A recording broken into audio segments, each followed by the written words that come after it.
धर्मक्षेत्रे कुरुक्षेत्रे समवेता युयुत्सवः मामकः पाण्डवश्चैव किमकुर्वत Sanjay.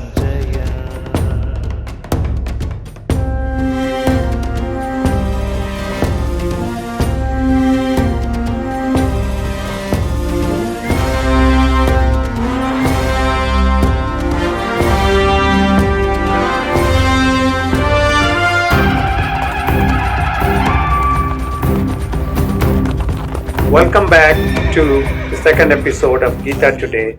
We call it Gita Today because Gita is always current. It's always here and now. So today we will be talking about the next question that I mentioned last time. The question was, what's the difference between jihad and dharma yudh? But to understand that, we have to explore the Dharmkshetra and Kurukshetra portion a little more. Let's come to today's dates. And I'll just give you an example of what we did.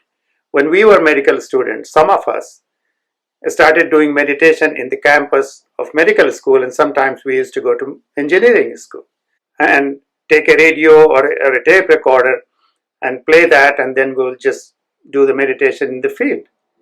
Of course, it was brave for us, but many thought, what were we doing? The infrastructure didn't exist. The same meditation, if we did it in a commune, in a meditation center, was okay. It was not acceptable in medical school campus. However, we did it anyway.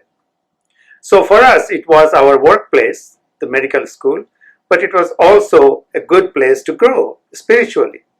Come to 2014, you see Narendra Modi going to USA for a visit.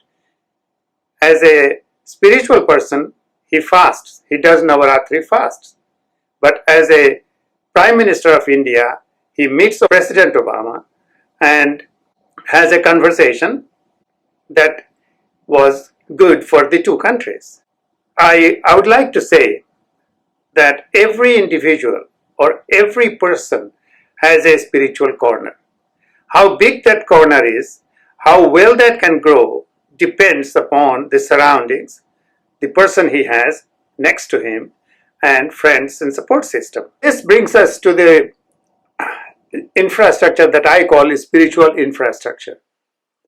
This infrastructure is bigger than our financial system, our economic system, our political system, our defense system. All combined is smaller than spiritual infrastructure.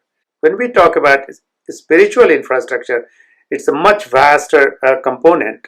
And the bigger component actually is the one that's not seen.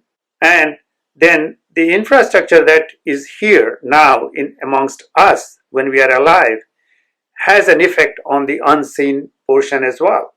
Spiritual infrastructure is a system that protects and promotes spiritual practices and encourages contributions to the seen and unseen universe. So let me just give you a simple example for understanding purposes. I was recently in Manhattan, and when I was driving from here, I approached it through Queens and then took the Midtown Tunnel. Once I was there, I had to go to New Jersey and I took the other tunnel. Or you can also go through George Washington Bridge. Just imagine that Manhattan, you cannot see Manhattan. The bridges still exist, but you can only go through those bridges when you die. So all these tunnels and bridges now get branded because they were built by a certain type of person. And it connects, say, New Jersey rather than connecting Queens. So now all these bridges and all tunnels now become an institution in themselves. All you have to show for that there is a bridge is a little statue or a little monument or a little something that just denotes it, just an indication. But you don't see the tunnel and you don't see Manhattan. And then you start worshipping those things, and then you start monopolizing those things. But whenever it comes to the seen and unseen, then we get confused. We try to monopolize, we try to say that this is the only channel that will go there. This is the only bridge that will go there. Or we start saying, for a compromise, all the bridges and all the tunnels are the same. And this is what happens. Krishna creates a bridge. Buddha, we know what Buddha did after he got enlightened. He talked and talked and talked and walked for 40 years. What we don't see is what he did about creating a bridge. Many people have contributed to it by building bridges, by building roads, by building tunnels of how to get there and how to have a system that can work both ways. If you have an infrastructure that is weak, then the spiritual growth is not an easy task. So is it possible that such infrastructure are supported, are encouraged, are promoted by our present political systems? We can promote any system we want. At the moment, there is a whole lot of terror groups all around. And how are they surviving? They're surviving because there is an infrastructure which can finance them, which can bring weapons to them, and which can sustain them.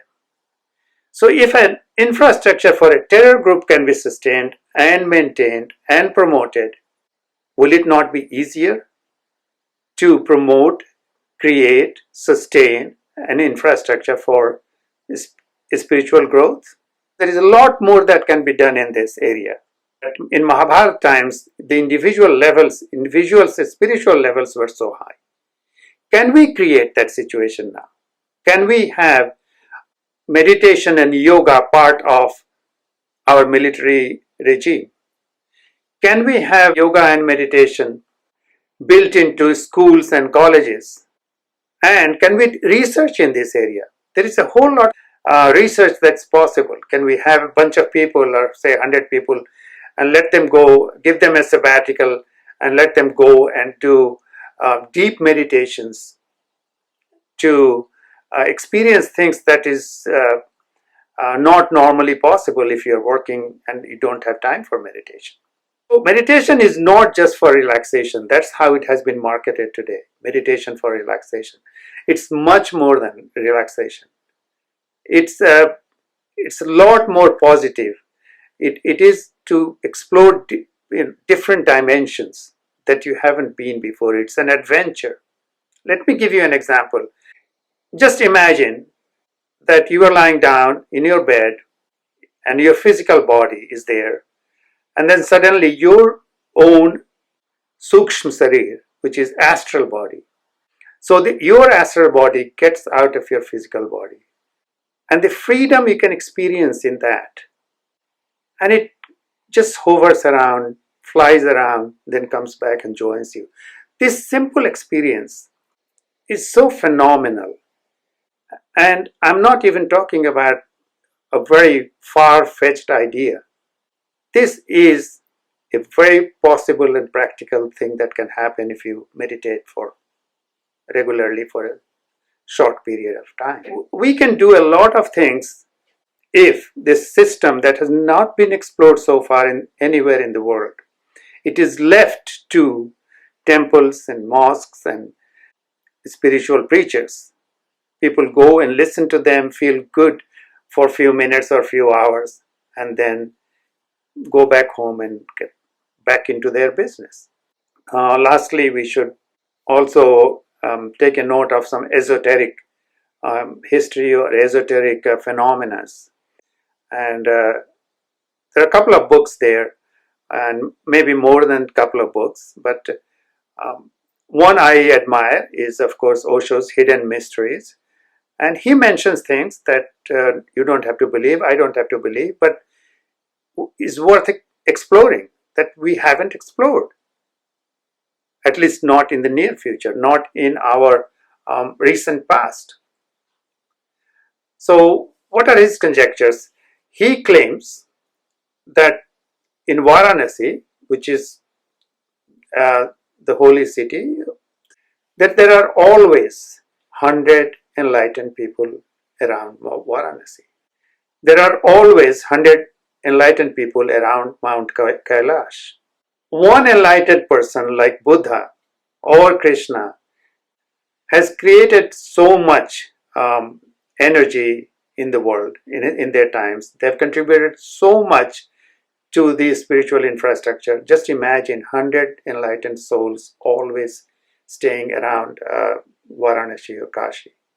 What can it mean? What kind of energy field is there? Can we exploit that? Can we go and tap into their energy or their blessings? There is a whole lot more that can be done in this field than we still think or imagine. And that's my message, that's my request, that's my whole idea of putting this Gita Today show. We'll see you next time, and we'll definitely get into the question. And we have prepared the ground for that so that we can understand what jihad and dharma youth difference can be there and get an answer to that, at least in what I can think about it. And please do come back and do watch the previous episode, and we'll continue this. Thank you for being here.